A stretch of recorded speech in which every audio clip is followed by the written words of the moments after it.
আপনাদের সামনে সূরা মারইয়ামের 33 নম্বর আয়াত তিলাওয়াত করেছি।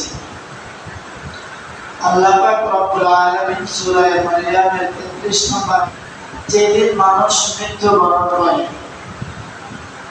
মানুষের জিন্দেগির তৃতীয় দিন সবচেয়ে বেশি গুরুত্বপূর্ণ দিন, সেটা হলো কিয়ামতের দিন। এই তিনটা দিন মানুষের জীবনের সবচেয়ে বেশি গুরুত্বপূর্ণ। তিনটা দিন যদি মানুষের সঠিক হয়ে যায়, তাহলে তার পুরো লাইফটাই সফল হয়ে যাবে। তিনটা দিনের মধ্যে যদি মানুষের ঘাটতি পড়ে, আল্লাহর দেওয়া হুকুম অনুযায়ী যদি না চলে, তাহলে এই তিন ঘাটিতে 3 দিনে যদি মানুষ বেজ্জতি হয়ে যায়, আল্লাহর হুকুম মতো জীবনযাপন না করে, তাহলে তার পুরা জিন্দেগিটাই বরবাদ হয়ে যায়। প্রথম দিন মানুষের গুরুত্বপূর্ণ 3টা দিনের মধ্য থেকে প্রথম দিনটা হলো যেদিন দুনিয়াতে আসে। যখন কোন ব্যক্তি দুনিয়াতে আসে, দুনিয়াতে আসার পর 3টা বিষয়ে তার ব্যাপারে পরোয়ানা জারি করে দেওয়া হয়। 3টা বিষয় ওই ব্যক্তির ব্যাপারে লিপিবদ্ধ করা হয়। নাম্বার 1, কতদিন ওই ব্যক্তি দুনিয়াতে থাকবে, তার হায়াত কতদিন হবে, দুনিয়াতে জীবিত থাকবে কতদিন, এই বিষয়টাও ওই জন্মের দিন, যেদিন মানুষ দুনিয়াতে আসে, ভূমিষ্ঠ হয়, ওই দিন লেখা হয়। দ্বিতীয় নাম্বার হলো, এই ব্যক্তি দুনিয়াতে থাকবে, যতদিন আল্লাহ হায়াত দেবেন, সে রিজিক পাবে কোথায়, কতটুকু তার রিজিক আল্লাহ তাআলা তার ভাগ্যে লিখে রেখেছেন, ওই রিজিকের পরিমাণটা জন্মের দিন লেখা হয়। তৃতীয় বিষয় হলো, এই ব্যক্তিটা যাকে দুনিয়াতে পাঠানো হচ্ছে, সে ভাগ্যবান, সে সফল না বিফল, সে দুর্ভাগা না হতভাগা, না সে আল্লাহ তাআলার কাছে দামি, এই জিনিসটাও লিখে দেওয়া হয়। অর্থাৎ সে ভালো না খারাপ, এই দুইটার মাঝে যে কোনো একটা জিনিস লেখা হয়। 1 নাম্বার জিনিস যেটা লেখা হয় সেটা হলো মৃত্যু, হায়াত। যতদিন সে দুনিয়াতে থাকবে, এই হায়াতটা লেখা হয় যে এতদিন পর্যন্ত এই ব্যক্তি দুনিয়াতে থাকবে, 1 সেকেন্ড আগেও দুনিয়া থেকে বিদায় নেবে না, 1 সেকেন্ড পরেও দুনিয়া থেকে বিদায় নেবে না। আল্লাহ পাক রব্বুল আলামিন বলেন, যখন মানুষের হায়াত ফুরিয়ে যায়, তখন 1 মুহূর্ত এই দিক সেই দিক করা হয় না।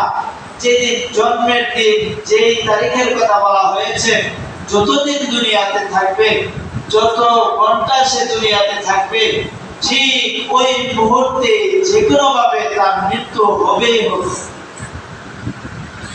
এটা মানুষের ইয়াকিন করা এবং বিশ্বাস করা যে আল্লাহ পাক রব্বুল আলামিন তাকে যতদিন হায়াত দান করেছিলেন, ততদিন সে দুনিয়াতে ছিল। এর বিপরীত যদি মানুষের ধারণা হয়ে যায়, তাহলে সেটাকেই বলা হয় ছোট শিরকি। শিরক কয়েক প্রকার, তার মধ্যে থেকে একটা হলো মৌলিকভাবে শিরক 2 প্রকার। একটা হলো শিরকে খফি, আর একটাকে বলা হয় শিরকে জলি। শিরকে জলি যেটা সেটা মারাত্মক শিরক, ওটা আল্লাহ পাক রব্বুল আলামিন মাফ করবেন না, তার ঠিকানা হলো জাহান্নাম, এবং জান্নাত তার জন্য হারাম করে দেওয়া হয়। আর ছোট ছোট কিছু শিরক আছে, ওইগুলোর কারণে আল্লাহ তাআলা তাকে জাহান্নামে দিবেন, কিন্তু যদি তওবা করেন আল্লাহ তাআলা মাফ করে দিবেন। এইজন্য আল্লাহ পাক রব্বুল আলামিন বড় বড় শিরক থেকে বাঁচার সাথে সাথে ছোট ছোট শিরক থেকেও বাঁচার নির্দেশ করেছেন। রাসূলুল্লাহ সাল্লাল্লাহু আলাইহি ওয়াসাল্লাম বলেন, ইয়াকুম ওয়াত-তাশরিক, তোমরা শিরক থেকে বিরত থাকো, কারণ যদি শিরক থেকে বিরত না থাকো, তাহলে তোমাদের জন্য জাহান্নাম ওয়াজিব হয়ে যাবে এবং জান্নাত তোমাদের জন্য হারাম করে দেওয়া হবে। আমরা অনেক সময় মনে করে থাকি যে অমুক যদি ওই জায়গায় না যেত, তাহলে তার মৃত্যু হতো না, অমুক যদি কাজটা না করতো, তাহলে তার মৃত্যু হতো না। বিষয়টা আসলে এটা নয় অমুক ব্যক্তি অমুক জায়গায় যাবে, অমুক ব্যক্তি এই কাজটা করতে যাবে, তৎক্ষণাৎ ওই কাজটা করতে গিয়ে তার মৃত্যু হবে, এটাই জন্মের দিন তার ব্যাপারে লিপিবদ্ধ হয়েছিল, আল্লাহ তাআলা লিখে রেখেছিলেন। এই জন্য ওই দিন ওই মুহূর্তে ওইভাবে তার মৃত্যু হয়েছে। এটাই আল্লাহর উপরে পুরো আস্থা এবং বিশ্বাস রাখা। এই বিশ্বাস এবং আস্থা রাখার নামই হলো ঈমান। বিশ্বাস এবং আস্থা রাখার নামই ঈমান। দ্বিতীয় বিষয়টা হলো যেদিন মানুষ জন্মগ্রহণ করে দুনিয়াতে আসে ভূমিষ্ঠ হয়, সেদিন তার ব্যাপারে লেখা হয় সে দুনিয়াতে কতটুকু রিজিক ভক্ষণ করবে। আল্লাহ নবী মুহাম্মদুর রাসূলুল্লাহ বলেন আর রিজকু মাকসুমুন, রিজিক এমন একটা জিনিস যে জিনিসটা আল্লাহ তাআলাই বণ্টন করে দিয়েছেন। মানুষ দুনিয়াতে রিজিকের জন্য নামাজ না পড়ে, আল্লাহ তাআলার বিধান মতে না চলে, হালাল হারামের তারতম্য না করে রিজিকের জন্য হাই হুতাশ থাকে, সর্বদাই সবসময় 24টা ঘন্টায় রিজিক কামাই করার জন্য, রিজিকের জন্য হাই হুতাশ করে।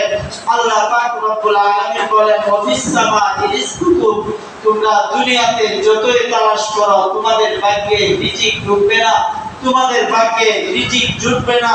কারণ তোমাদের রিজিক যতটুকু তুমি কামাই করো এবং তোমার ব্যাপারে যা লেখা আছে ওইটুকুই তুমি কামাই করতে পারবা, এর বাহিরে তুমি কামাই করতে পারবা না। অবিসামা রিজকুকুম, তোমাদের রিজিক তো হলো উপরে, তোমরা রিজিক খোঁজো জমিনে, সুতরাং তোমাদের রিজিক আমি জমিনে রাখি নাই, তোমাদের রিজিক আমি আল্লাহ আসমানে রেখেছি। অর্থাৎ আসমান থেকে ফয়সালা হয়, যেদিন যতটুকু তুমি রিজিক ভক্ষণ করবা আসমান থেকে ফয়সালা করে দেওয়া হয়। তুমি যদি দুনিয়ার জন্য দুনিয়ার পিছনে নাও করো, আর দুনিয়ার পিছনে যদি তুমি নাও করো, আল্লাহ তাআলা যতটুকু রিজিক তোমার জন্য নির্ধারণ করে রেখেছেন ওই রিজিকটা তোমার পেটে যাবে এবং তুমি ওই রিজিকটা ভক্ষণ করবেই করবে। এই বিষয়টার উপরে পূর্ণ আস্থা এবং বিশ্বাস রাখা। তবে এই জন্য কি আমরা দুনিয়াবি কাজ করব না? এই জন্য কি আমরা দুনিয়াতে রিজিক তালাশ করব না? আল্লাহ পাক রব্বুল আলামিন এই বিষয়টাও সূরা জুমাতে বলে দিয়েছেন, ইয়া আইয়ুহাল্লাযীনা আমানু ইযা নুদিয়া লিস-সালাতি মিন-ইয়াউমিল জুমআ ফাসআউ ইলা যিকরিল্লাহি ওয়া যারুল বায়', যালিকুম খায়রুল লাকুম ইন কুনতুম তা'লামুন, ফাইযা কুদিয়াতিস সালাতু ফান্তাশিরু ফিল আরদি ওয়াবতাগু মিন ফাদলিল্লাহ।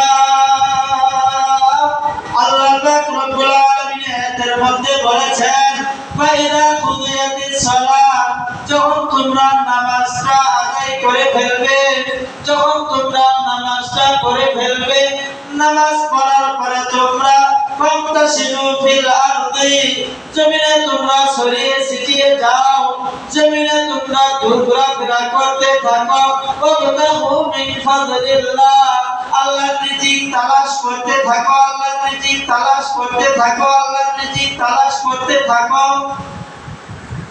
তাহলে কখন তালাশ করতে হবে? আল্লাহ তাআলার নির্দেশ কি? একদিকে হলো আল্লাহ তাআলা রিজিক বণ্টন করে রেখেছেন, অপরদিকে আল্লাহ পাক রব্বুল আলামিন বলেন তোমরা রিজিক তালাশ করতে থাকো।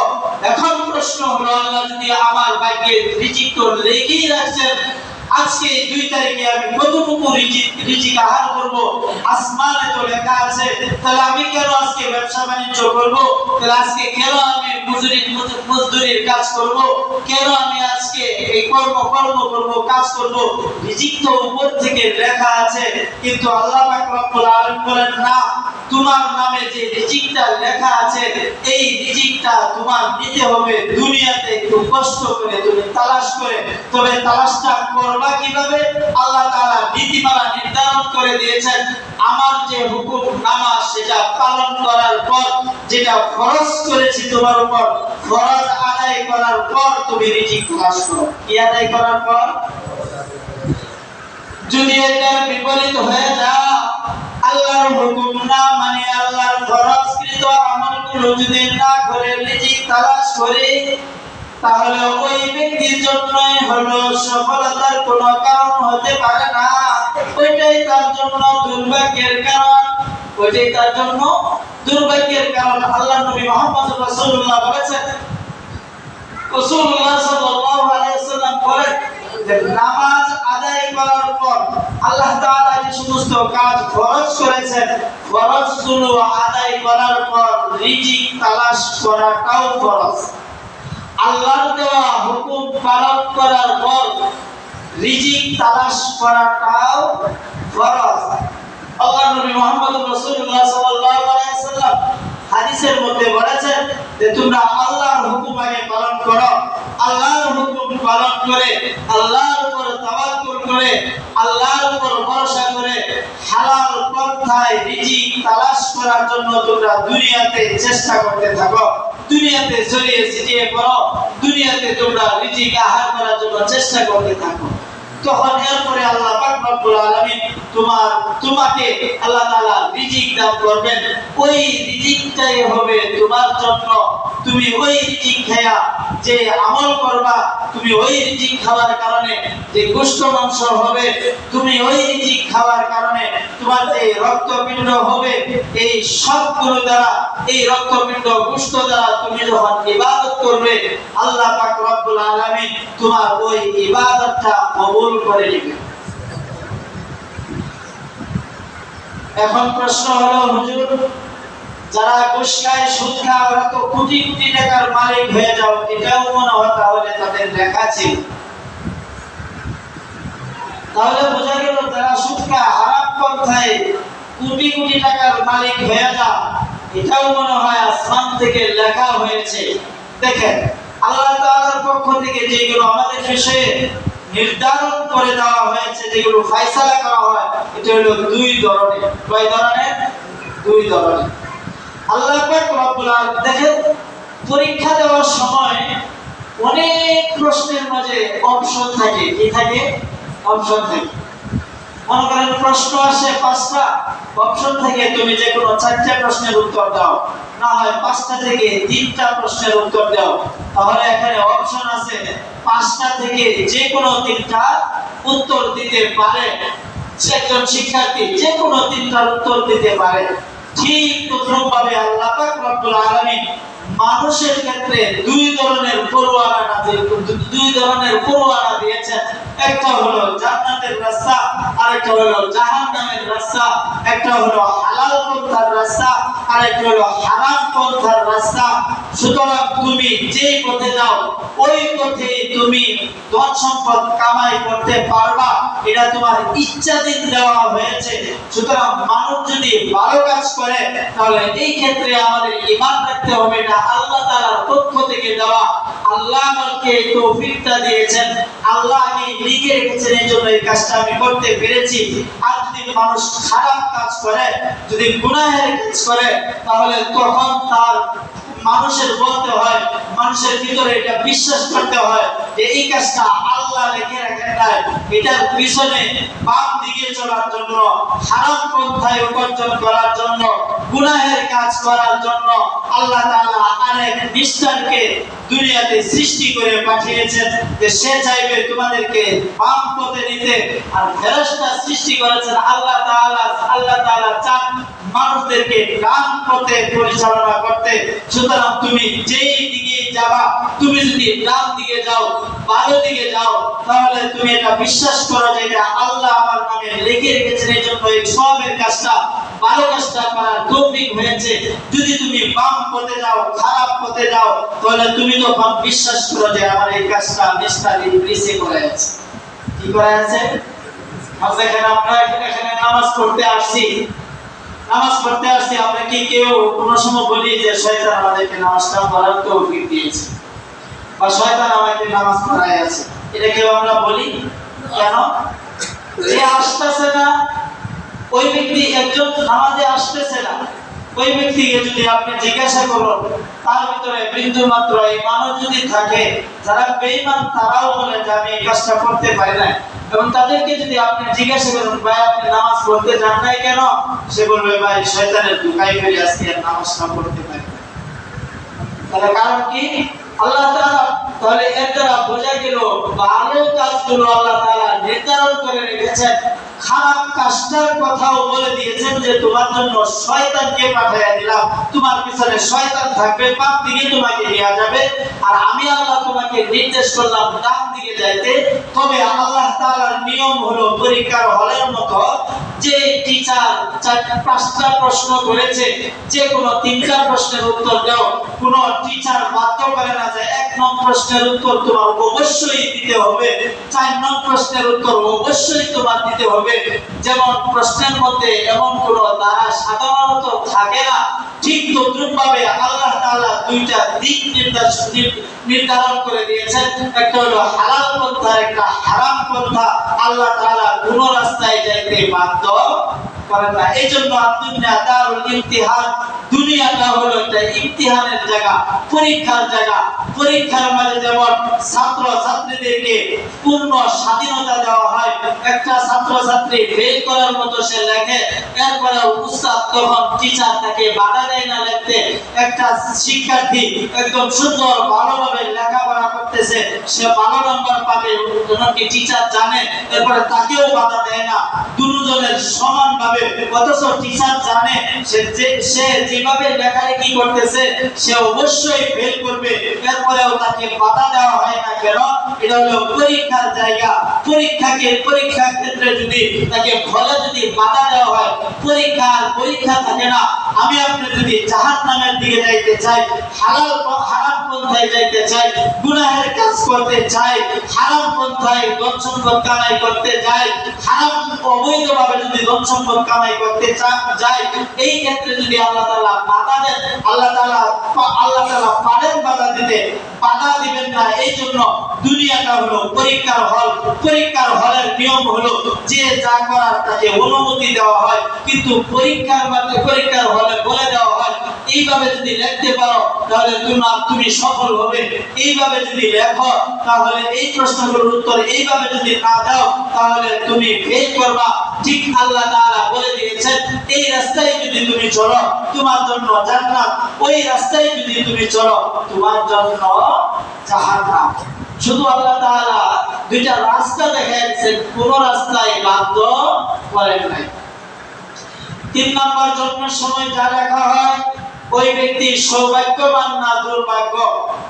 দুনিয়াতে সে দুর্ভাগ্য, আখিরাতে মরার পরে সেই ব্যক্তি হতভাগা থাকবে, জান্নাতে হবে না জাহান্নামে হবে।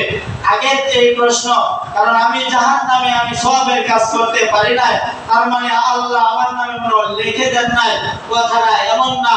আগে যেই কথা যেভাবে উত্তর, এটারও সেই উত্তর। এটাও আল্লাহ পাক রব্বুল আলামিন দুইটা দিক দেখায় দিয়েছেন যে তুমি নামাজে আজকে যাইতেও পারো আবার নাও যাইতে পারো, দুটোটার ক্ষমতা শক্তি আল্লাহ তোমাকে, আমি আল্লাহ তোমাকে দিয়েছি। তুমি জুমার নামাজে যাইতেও পারো নাও যাইতে পারো।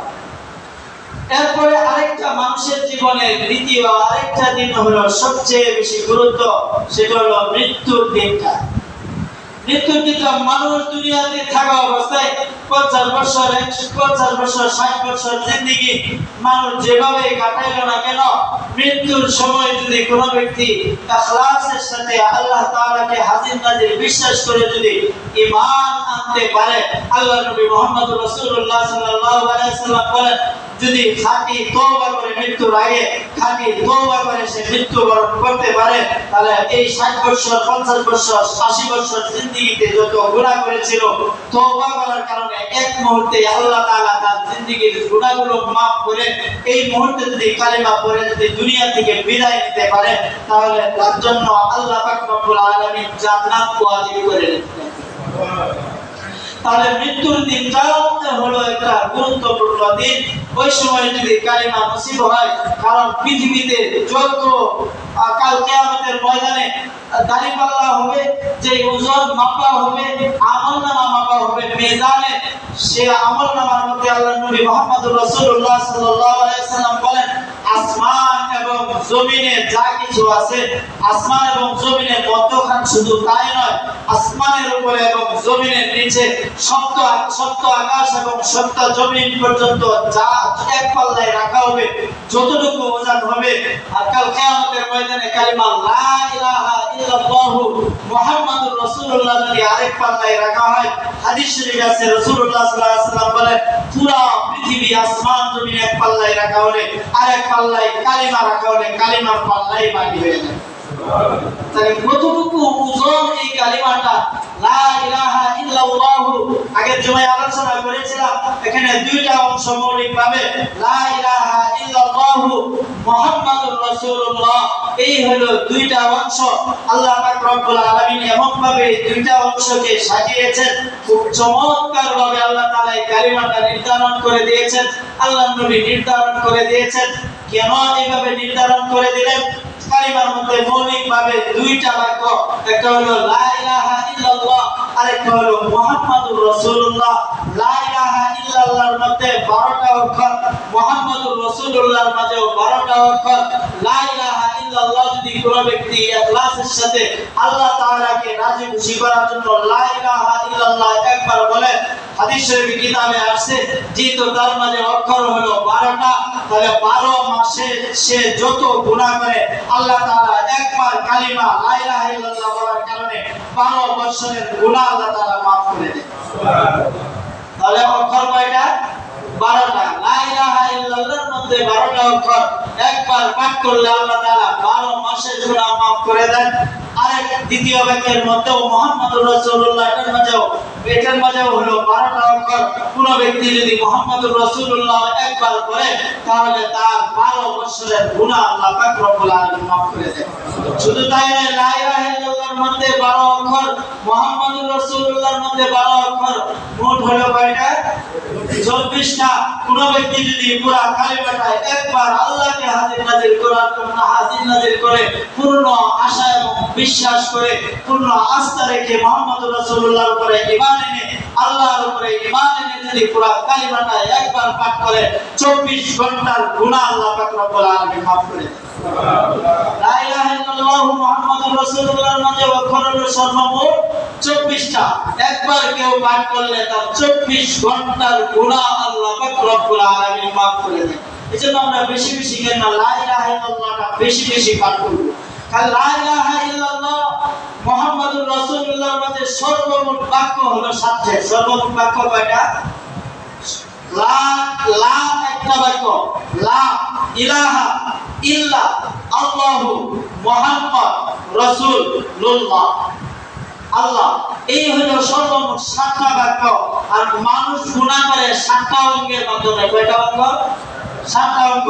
চোখ, কান, চোখ, কান, জবান। কয়টা হলো? 3টা। হাত 4টা। পা দ্বারা গুনাহ করে। কয়টা হলো? 5টা। তারপরে মানুষ লজ্জাস্থান দ্বারা গুনাহ করে। কয়টা হলো? 6টা। পেটের মাধ্যমে মানুষ গুনাহ করে, কারণ হারাম রিজিক যখন ভক্ষণ করে তখন তার পেটেও গুনাহ করলো। তাহলে 7টা অঙ্গ গুনাহ করে কোন ব্যক্তি যদি লা ইলাহা ইল্লাল্লাহু মুহাম্মাদ লা ইলাহা ইল্লাল্লাহ যদি বলে, তাহলে এটার মধ্যে বাক্য হলো 7টা।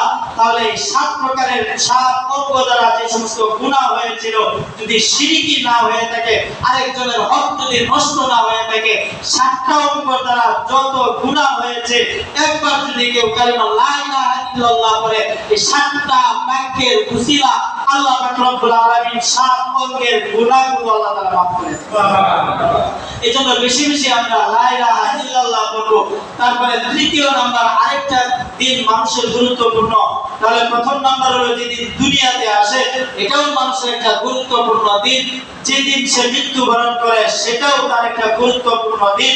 সারা জিন্দেগিতে সে আল্লাহ ওয়ালা ছিল, সে বুজুর্গ ছিল, মৃত্যুর সময় আল্লাহ বলতে কোনো কিছু নাই, সে এটা বিশ্বাস করলো যে আল্লাহ বলতে কোনো কিছু নাই, নবী বলতে কিছু নাই। এই 70 বছরের জিন্দেগি পুরাটাই বরবাদ। 70 বছর পর্যন্ত কিছুই করে নাই, মানুষের হক নষ্ট করে নাই, শিরক কি করছে, অনেক প্রকারের গুনাহ করছে। এক আল্লাহর কাছে তওবা করে বলল, ওগো আল্লাহ তুমি আমাকে মাফ করে দাও, আমি যা করেছি ভুল করেছি আর কোনোদিন করব না। খাঁটি তওবা করলো, মুহূর্তের ভিতরে আল্লাহ তাআলা তার জিন্দেগীর গুনাহগুলো মাফ করে দিবেন। তার মানে বোঝা গেল মৃত্যুর দিনটা একটা গুরুত্বপূর্ণ দিন। দ্বিতীয় নাম্বার, মানুষের জিন্দেগিতে সবচেয়ে বেশি গুরুত্ব দিনটা হলো, আরেকটা হলো কিয়ামতের দিন। কিয়ামতের আলোচনা করতে গেলে অনেকক্ষণ সময় লাগবে, তবে আল্লাহ পাক রব্বুল আলামিন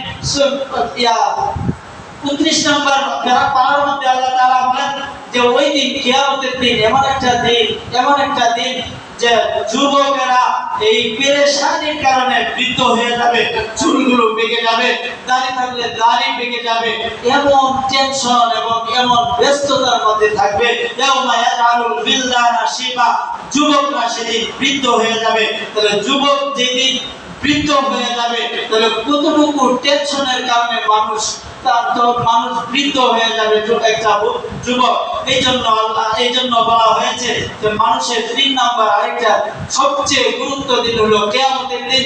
কিয়ামতের দিন তার আমলের পাল্লা যদি ভারী হয়, তার জন্য জান্নাতের ফয়সালা, যদি আমলের পাল্লা যদি হালকা হয়, তার নেক আমলের পাল্লা যদি তার পাতলা হয়, তার জন্য হবে জাহান্নাম, সে হলো দুর্ভাগা, সে হবে হতভাগা। সুতরাং ওই দিনটাকে ভয় করা উচিত। আল্লাহ পাক রব্বুল আলামিন আপনাকে আমাকে সবাইকে এই 3টা দিনের গুরুত্বের দিকে লক্ষ্য করে পুরো জীবনটা 5 ওয়াক্ত নামাজ পড়ে আমরা যেন রিজিক আহার করতে পারি, রিজিক তালাশ করতে পারি। আল্লাহ তাআলা আপনাকে আমাকে সবাইকে দ্বীনের উপরে মৃত্যুর আগ পর্যন্ত এবং ঈমানের উপরে, ইসলামের উপরে অটল থেকে ঈমান অবস্থায়, ইসলাম অবস্থায় দুনিয়া থেকে বিদায় নেওয়ার তৌফিক দান করুন।